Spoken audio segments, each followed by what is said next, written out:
또 이제 2교시입니다. 4단계부터 또 살펴보겠습니다. 네, 효과적인 표적 모집 개발 과정의 4단계.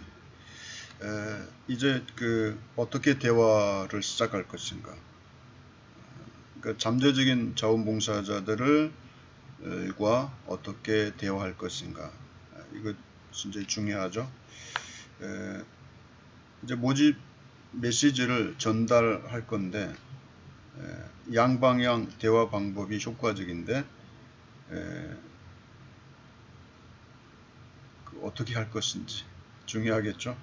그러면 현재 활동 중인 자원봉사자 또는 이사회 이사들 또 이제 직원들을 통해서 자원봉사자들에게 직접 대화를 통해서 어떤 특성의 자원봉사를 찾고 있는지 그런 것들을 직접 이렇게 대화를 통해서 전달할 수 있도록 하는 방법이 있습니다. 그러니까 모집에 대한 메시지를 알려주는 거죠. 그리고 기관과 관련된 분들이 직접 홍보하고 찾는 경우죠. 그러면 이제 여기에는 중요한 게 있죠. 직무가 무엇인지 설명할 수 있어요. 그 다음에 기관 대표자의 답변도 들을 수 있는 거죠. 그 다음에 지원자의 욕구나 기술에 대해 직접적으로 대화할 수 있어요. 왜냐하면 그 기관에 관련된 사람들이 직접 대화할 경우는 다 어떠한 질문도 다 답변할 수 있기 때문에 효과적인 거죠. 그래서 많은 노동력을 또 어떤 수고와 필요 없이 여러 사람을 참여시켜서 이제 모집하는 경우죠.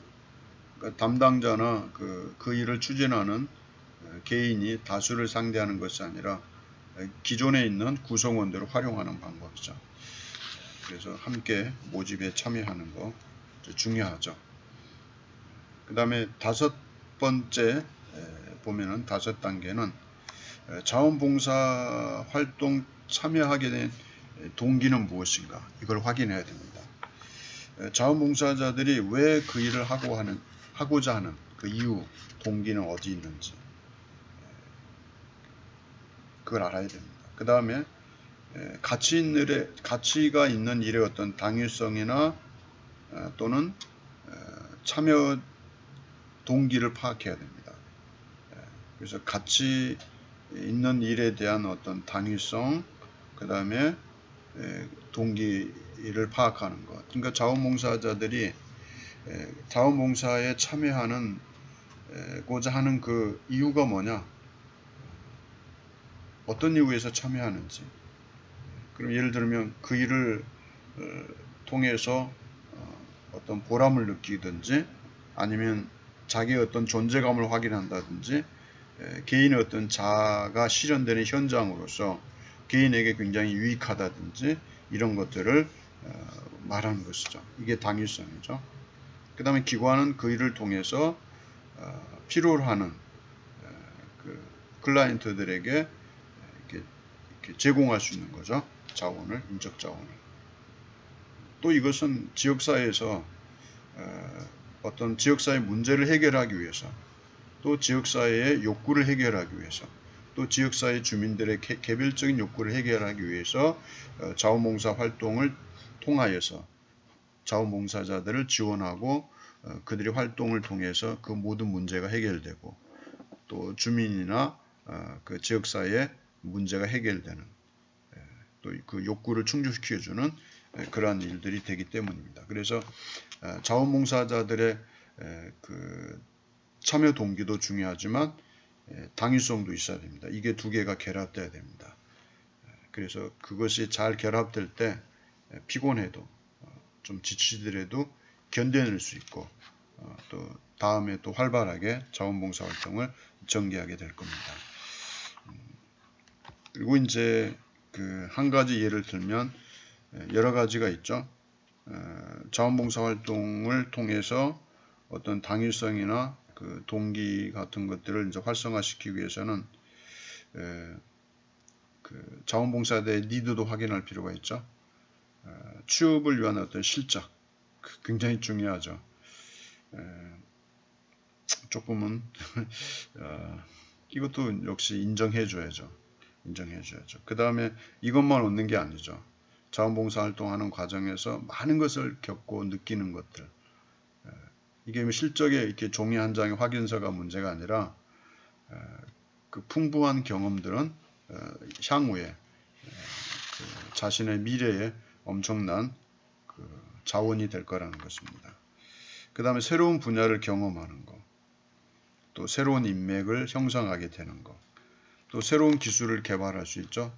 내가 전혀 자원봉사 활동을 통해서 이렇게 남을 돕는 것만 생각했는데 그렇지 않죠. 그 일을 수행하면서 어떤 그 업무 진행, 그 다음에 업무를 이렇게 수행하는 능력도 이렇게 강화되고 향상될 수 있죠. 그 다음에 지역사회 문제를 관련해서 해결하는 과정에서 어떤 지식을 획득하는 습득하는 것. 이거는 개인에게 굉장히 유리한 거죠. 이러한 것들을 통해서 오히려 자원봉사자들이 새로운 것을 얻고 갈 수 있는 거죠. 그래서 당위성과 욕구, 동기 이것은 결합될 때 많은 시너지 효과가 이루어질 겁니다. 기관은 기관대로, 자원봉사자, 개인은 개인대로. 여러분이 이제 자원봉사 활동을 경험하셨을 겁니다. 여러분이 계속 이것을 쉬지 않고 지속적으로 활동함으로 인해서 여러분 개인에게 큰 유익한 그런 경험들이 될 것입니다. 이제 6번째 단계. 이것은 이제 자원봉사자들에 대해서 효과적인 그 모집을 위해서 어떤 메시지를, 무슨 말을 전달할 것인가. 앞에서 살펴봤지만 시너지 효과가 있는 건 당위성을 분명히 하고 자원봉사자 참여 동기가 이렇게 결합될 때 시너지 효과가 있다고 그랬죠. 그 6번째 단계는 그 중에서 이 당위성이에요. 당위성. 이것을 모집할 때 어떻게 전달할 건지 설득력이죠. 그래서 이것은 그 기관 내부의 욕구라기보다는 지역사회 욕구가 무엇인지를 강조하고 지역사회에 이것을 해결해만 된다는 어떤 그 확실한 분명한 필요성을 부각시키는 것, 이런 메시지가 필요합니다. 그래서 지역사회의 문제가 무엇인지, 지역사회의 문제를 해결하기 위해서 이러이러한 분이 필요하다. 이렇게 설득력 있는 그런 메시지가 동원이 돼야 됩니다. 그것이 마련이 되어야만 우리가 효과적으로 모집할 수 있는 것이죠. 그래서 지역 기관의 중요한 업무가 자원봉사 활동하고자 하는 그 직무 내용이 지역사회의 어떤 사회적인 문제를 해결하는데 이게 직접적인 연관이 되어 있다. 이 일은 반드시 해야만 된다. 또 자원봉사자가 그 일을 통해서 어떤 보람이나 어떤 그 경험을 통해서 큰 유익한 어떤 그 경험으로 인해서 자신의 미래에 큰 도움이 되겠죠. 이런 어떤 그 동기부여 같은 것도 중요한 것이죠. 그래서 이제 자원봉사자들의 그 업무나 또 그 업무를 수행할 때 어떤 그 규정이나 지침도 제공이 돼야 되겠죠. 이러한 것들도 역시 세세하게 기록이 돼야 됩니다. 여기에는 직무기술서라고 있어요. 경영학에서 사용하는 직무기술이라는 얘기는 어떤 그 일은 그 직무가 어떠한 내용이 있는지를 상세히 기록한 그 문서가 있습니다. 그러니까 직무 내용을 설명하는 그 문서죠. 예를 들면 뭐를 하나 우리가 볼 수 있을까요? 이제 그 상담소를 드리겠습니다. 그러면 그 부적응 그 아동에 대한 상담, 부적응이 많이 일어나요. 어떤 시기적으로 학교 가기 싫어하고 집에서 그 가정 환경에서 아이들이 부모에게 이렇게 효 사상이 너무 약해서 너무 이제 철없이 지내는 아동들이 너무 많아요. 그 가정에서도 이제 그 부부가 그 일을 해야만 되는 그런 경우는 아이들을 관리할 시간이 거의 없는 거죠.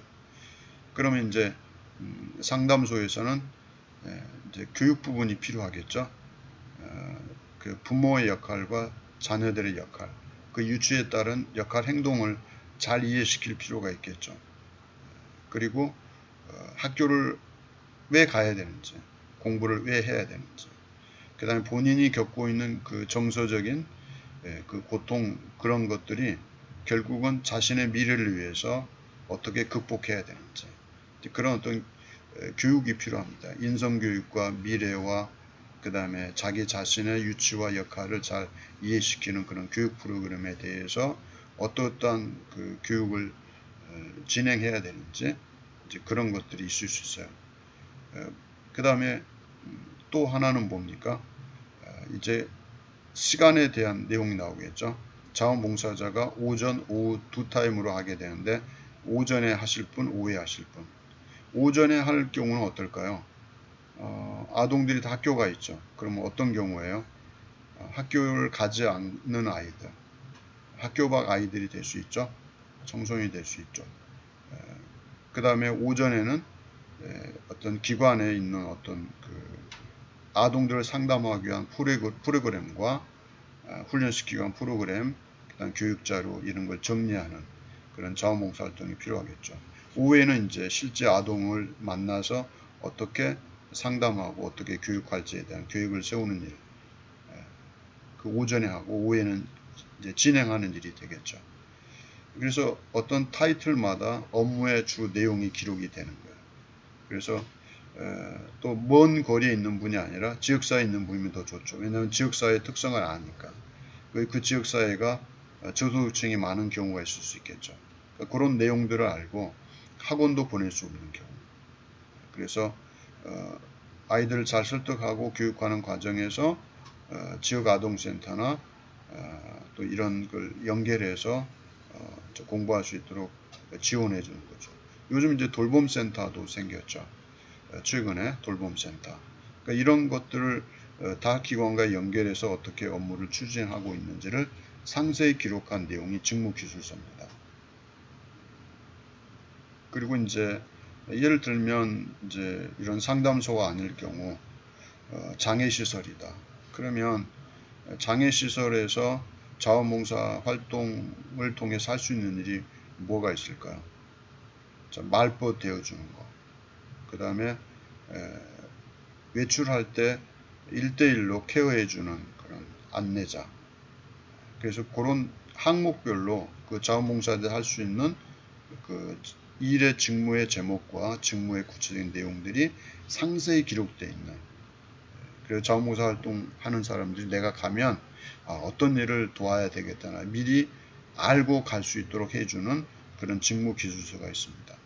이걸 잘 작성했을 때에 자원봉사자들은 내가 하고자 하는 일이 그 일인데 하고 지원할 수 있죠. 근데 그게 불투명하면 이게 뭔지 그 망설이게 되는 거죠. 그래서 직무기술서는 굉장히 중요합니다. 자, 바꿔 얘기합니다. 여러분 직무기술서를 아카데믹 시스로 바꿉니다. 여러분 학업기술서, 학업계획서 있죠. 여러분의 그 어떻게 아카데믹 시스라고 그러는데 여러분이 그 교과목을 이수한 것과 이수하지 않은 것을 여러분이 1학년 때부터 지금까지 기록해 왔는지 묻고 싶어요. 자, 질문합니다. 1, 2학년 때 지났어요. 지금 여러분 3학년이죠. 1, 2학년 때 이수한 교과목 다 적었습니까? 교과목 그때 누가 가르쳐 주셨지 모르고 있는 분 있는 거 아니에요? 교과목은 기억이 나는데 그 교과목을 가르쳐 준 교수님 이름은 생각 안 나면 여러분 심각한 거예요.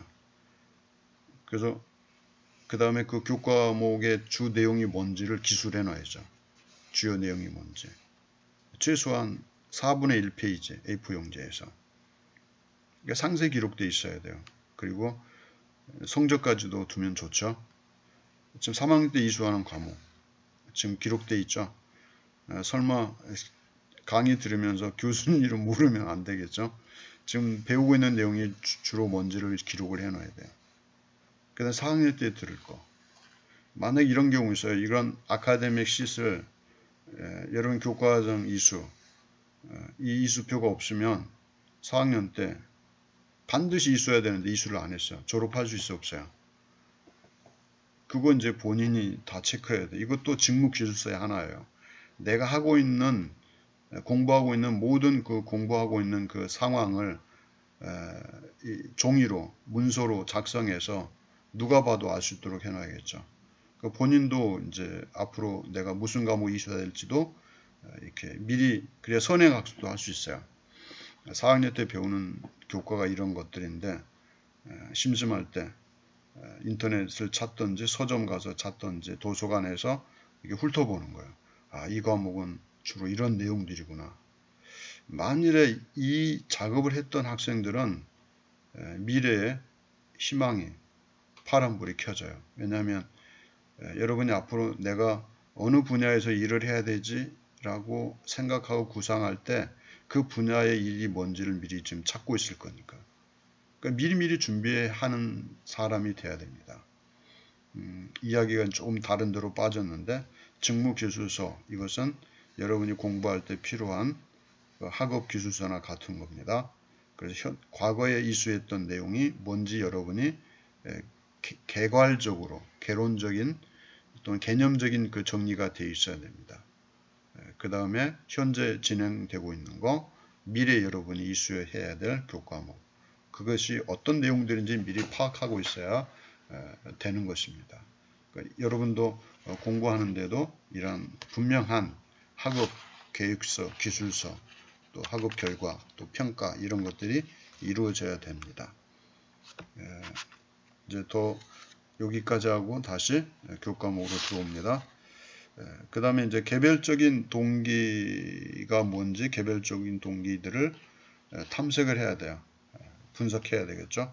그리고 그것을 충족시킬 수 있도록 해야 됩니다. 그래야 자원봉사자들이 내가 자원봉사하게 된 동기나 그 관심 이런 욕구를 충족을 하겠다라고 확신을 심어주지 않으면 지원해야 하나요? 안 하죠.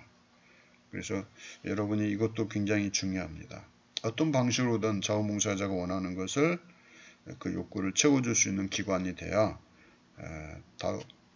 또 지원할 수도 있고 또 차기에 그걸 경험하고 확신하고 돌아갈 때 차기에 또 지원할 수 있는 거죠. 이것도 굉장히 중요한 것 중에 하나입니다. 그 다음에 7단계 누가 모집 업무를 담당해야 되는가. 모집은 누가 해야 돼요? 기존 자원봉사자나 기관에 있는 직원들 철저히 준비되고 완벽하게 해야 되겠죠. 그 효과가 있는 거죠. 효과가 있는 겁니다. 자원봉사자가 자원봉사자를 추천하고 데려올 수 있고 또 그 현재 있는 자원봉사자가 또 다음에 다시 또 지원해서 계속 지속적으로 이어질 수 있는 거죠. 그래서 효과적인 이제 모집 시스템이 그래도 굉장히 중요합니다. 기존의 자원봉사자, 또 직원들, 또 지역사회 기관하고 네트워크를 연결하는 것. 이게 시스템화되는 것이 중요한 거죠. 그 다음에 이 시스템을 구체적으로 어떻게 구축하느냐. 직원, 또 그 이사진, 또 기존의 자원봉사자나 또 타 자원봉사자들을 연결시키는 것. 그래서 모집할 때는 서로 이런 정보들이 빠른 속도로 지금 뭐 스마트폰이 있으니까 스마트폰에 여러분 카톡 같은 걸 활용하게 되면 뭐 200장 500장 문서도 막 바로 전달되죠. 그래서 언제든 열어볼 수 있는 거죠. 저도 논문 이렇게 스마트폰에 이메일 열어서 논문을 200장 가까이 되는 걸 이제 스마트폰으로 봅니다. 넘기면서 이제 논문 지도할 때는 심사할 때나 이럴 때는 이제 그 보는 거죠. 그때는 컴퓨터 열지 않아도 됩니다. 컴퓨터 앞에 없을 때는 밖에서 이제 잠깐 휴식 시간이고 대기 시간일 경우는 열어서 보는 거죠. 이제 그런 어떤 수단들이 있는데 잘 활용하시길 바랍니다. 이제 8번째 단계에서 보면 모집 메시지 중요하죠. 자원봉사자들이 해야 될 일에 대한 직무기술서, 그 모집 메시지 이거를 전달할 사람도 훈련시키는 거예요. 미리. 그 누굽니까? 현재 자원봉사자나 또 그 기관의 직원들이나 또 지역사회 기관들, 그들 훈련시켜서 전달할 수 있도록 하는 거죠. 지금 이렇게 전달 메시지가, 모집 홍보 메시지가 잘 이해가 안 되면 안 되니까 다 설명을 해줘야 되는 거죠. 개별적으로 할 수도 있고 어느 시간 정해서 설명회를 가질 필요가 있습니다. 또 기관과 관련이 있는 모든 사람들을 훈련시켜야 되겠죠. 모든 사람들. 그러면 직원들이 우선 대상이죠. 또 타 기관도 될 수 있고 자원봉사자 될 수 있고 이런 사람들을 훈련시키는 게 중요한 것입니다. 이제 훈련의 내용은 모집 과정에서 자원봉사 역할이 무엇인지 알려주는 거. 그 다음에 이제 효과적이고 실제적인 습득이 가능한 어떤 교육 방법을 택해서 전달하는 거. 이 굉장히 중요하죠. 설명회가 좋은지 SNS로 그냥 이렇게 PPT처럼 이렇게 간략하게 설명이 가능한 그런 자료를 만들어서 전달할 수도 있는 거죠. 모여서 교육할 필요 없고 설명서만 줘도 되는 그런 경우가 있겠죠. 그런 걸 통해서 활용해야 됩니다. 이제 모집 결과, 모집 계획에 대한 평가. 모집을 이렇게 계획했는데 그 모집 계획이 잘 되고 있는지 평가할 때 이제 8가지가 있습니다. 여기 보면은 수행해야 할 일이 무엇인지를 분명히 밝혔느냐.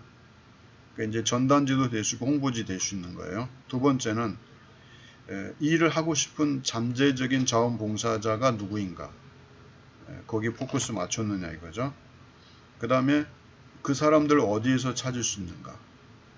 요것도 중요하죠. 그러니까 한 홍보지 안에 이런 것들이 충족되어 있어야 된다는 거죠. 그 다음에 그들에게 어떤 방식으로 접근하고 대화를 나눠야 되는가. 이것도 중요하죠. 그 다음에 그 사람들의 개별적이고 독자적인 자원봉사의 동기는 무엇인가 파악이 됐느냐 이거죠. 이것도 굉장히 중요한 거죠. 그들에게 무슨 말, 모집 메시지를 준비해야 되는가. 이것도 중요하죠. 누가 그들에게 말을 해야 되는가. 중요하죠. 자원봉사자가 또 다른 자원봉사자, 기관에 있는 직원이 자원봉사자들 찾아가서 이런 다양한 것들이죠. 그들이 해야 할 일을 어떻게 알 수 있을까? 잘 설명하고 있느냐 그거죠. 여러분 이제 그 도표에 나와 있어요. 강의 안에도 있고 책에도 있습니다. A와 B. A는 그 잠재적인 자원봉사자들이 갖고 있는 참여 동기나 욕구. B는 뭘까요? 기관이 그 모집하고자 하는 욕구나 지역사회가 갖고 있는 문제나 욕구. B. A와 B가 그 욕구가 서로 따로따로 있는데 이걸 딱 결합해요. 그러니까 서로 공유하고 있는 부분이 그 C죠. C가 많으면 많을수록 좋겠죠. 그러니까 이 욕구가 일치돼야 돼요. 쌍방에. 요 이해를 시켰느냐. 그러니까 모집 계획은 이걸 고려했느냐. C 부분이 많으면 합집합, 이렇게 부분 집합이죠. A와 B는. 근데 그 또 다른 욕구들을 갖고 있는데 그것이 일치한 부분이 많을수록 모집하는데 효과적이겠죠. 그러니까 이것을 잘 활용하는 것이 중요합니다. 그 다음에 이제 자원봉사자들을 모집하는데 기본 원칙이 있죠. 4가지만 여러분 기억하시면 돼요. 잠재적 활용 가능성. 잠재적 활용.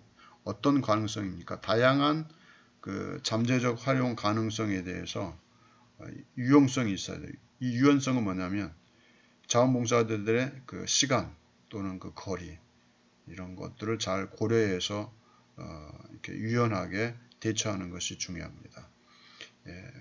이제 기관에서는 8시간을 원하는데 개인은 4시간밖에 못해. 이런 것도 잘 조율할 필요가 있는 거죠. 그 다음에 이제 치밀하고 구체적인 그런 어떤 그 생각들을 집약돼야 돼요.